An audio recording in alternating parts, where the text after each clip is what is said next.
12 years ago, I packed up my entire life in Seattle, Washington. I'm talking the coffee shop on every corner, the Grey's Anatomy weather, Mount Rainier out the window, and I moved to Charleston, South Carolina. And honestly, it was one of the best decisions I ever made.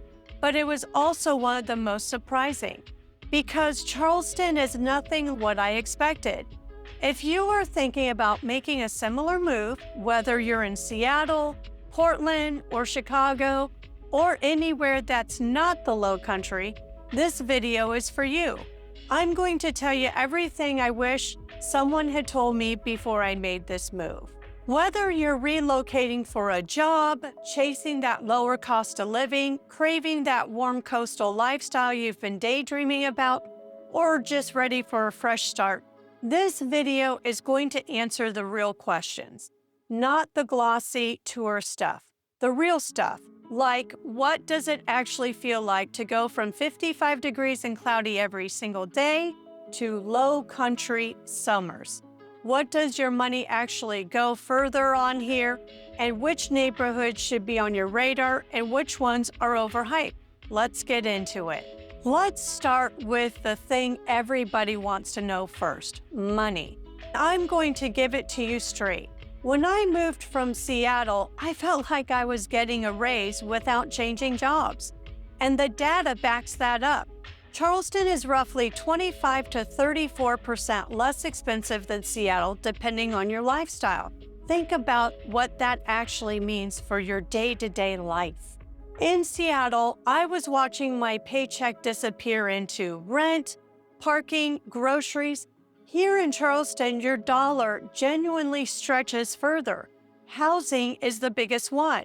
You get significantly more square footage for your money, and in a lot of cases, you're getting a yard, a front porch, and that low country charm that just doesn't exist in the Pacific Northwest construction. Now, I want to be honest with you, Charleston's not cheap. It's more expensive than the South Carolina average, and some areas like downtown and Mount Pleasant carry a real price premium. But compared to where most of my relocation clients are coming from, it is a meaningful difference. And then there's something Seattle doesn't have. South Carolina's property tax structure is genuinely one of the most favorable in the country. If you're interested in learning more about this, feel free to contact me for more details on how this works. Okay, weather. I have to be real with you here because this is the thing that surprises people the most in both directions. Coming from Seattle, I thought I was trading gray skies for paradise. And in a lot of ways I did. Charleston gets about 233 sunny days a year. The winters are genuinely mild. We're talking 50s and 60s. I have had Christmases where I was walking around in a light jacket. If you are leaving behind 6 months of overcast skies and cold drizzle, the Charleston winter is going to feel like a gift. But I have to tell you about the summers. June through September in Charleston is not Pacific Northwest summer. It is hot. It is humid. We're talking heat indexes in the low hundreds some days, and humidity is something you really have to experience to understand. I remember my first August here thinking, is the air always like this? And the answer is yes. For a few months, yes it is. The good news, you adjust. Everyone does. And Charleston locals have built their lives around it. Early in the morning beach walks, shaded porches in the afternoon, evenings on the water, you adapt. And honestly, it becomes part of the charm. And yes, we need to talk about hurricanes and flooding. Charleston is a coastal city, and flooding, especially during heavy rains and king tides, is a real consideration depending on where you buy. I always tell my clients, flood zone research is not optional here. It's one of the first conversations we have. I'll do a full video dedicating on navigating flood zones, and insurance. So make sure you subscribe. Now let's talk about the cultural shift, because going from Seattle to Charleston is not just a geographic move, it is a lifestyle change.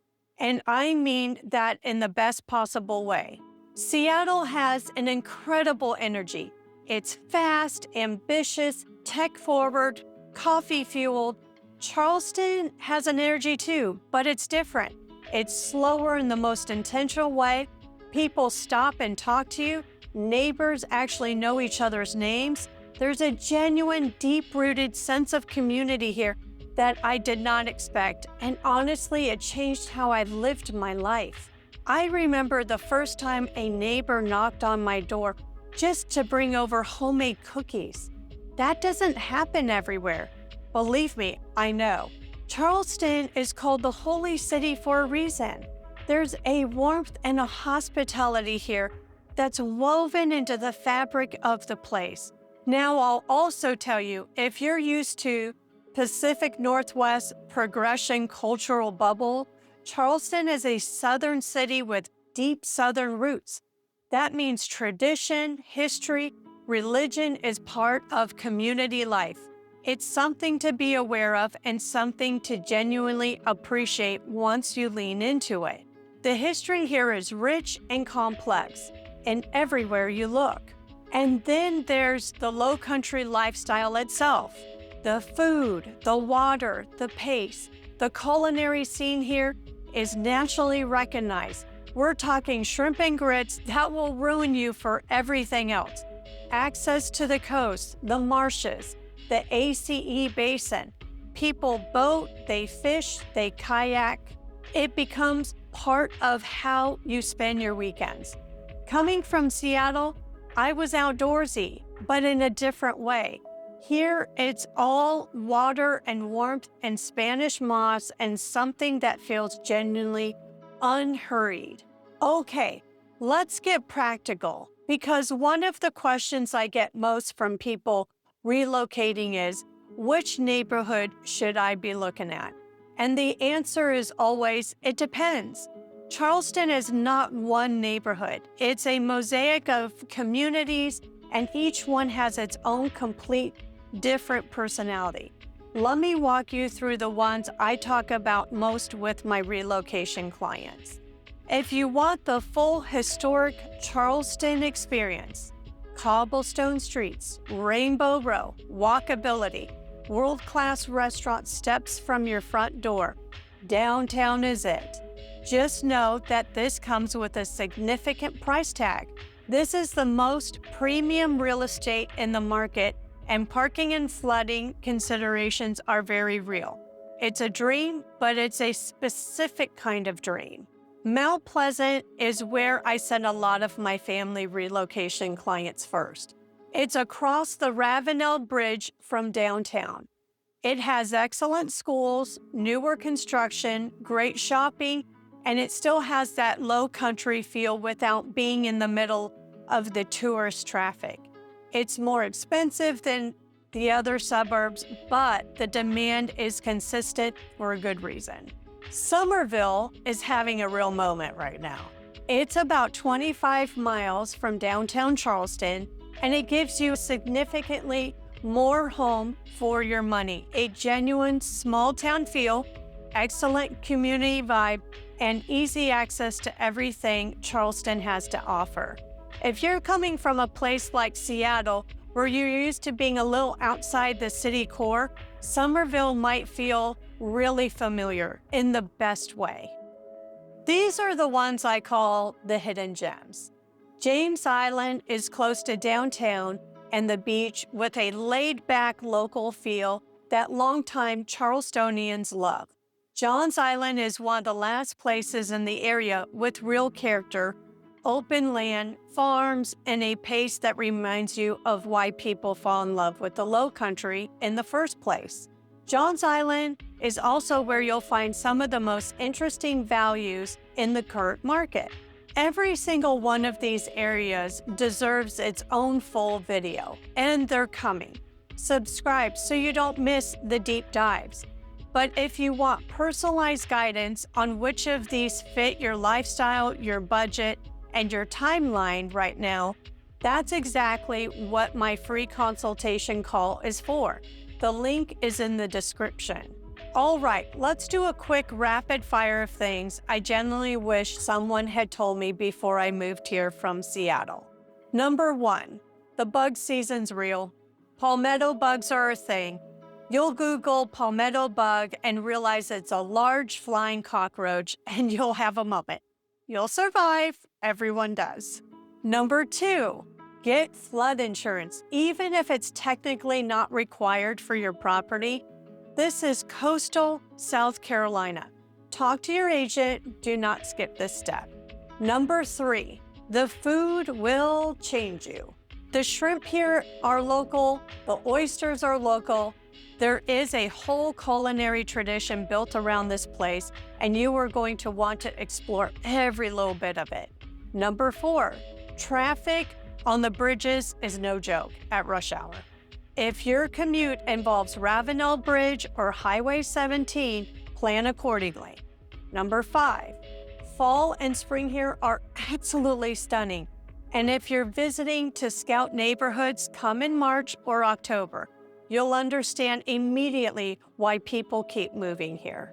And number 6, find a local real estate professional who specializes in relocation.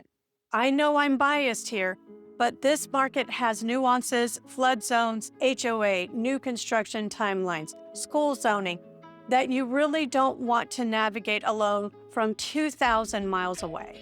Listen, I made this move 12 years ago, and I've never looked back.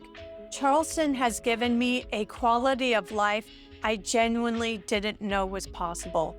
And now I help dozens of families make the same transition from all over the country and watch them fall in love with this place the way I did.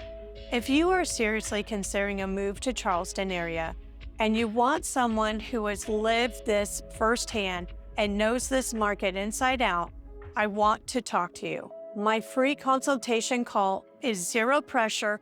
It's just a conversation about your timeline, priorities, and whether Charleston might be the right fit for you and your family. The link to book is right in the description below. If this video helped you, please hit that like button. It genuinely helps this channel reach more people who are asking the same questions you are. Subscribe so you don't miss the neighborhood deep dives, the cost of living breakdowns, and everything else coming this year. And drop a comment below. Tell me where you're moving from. I read every single one. I'll see you in the next video. Bye-bye.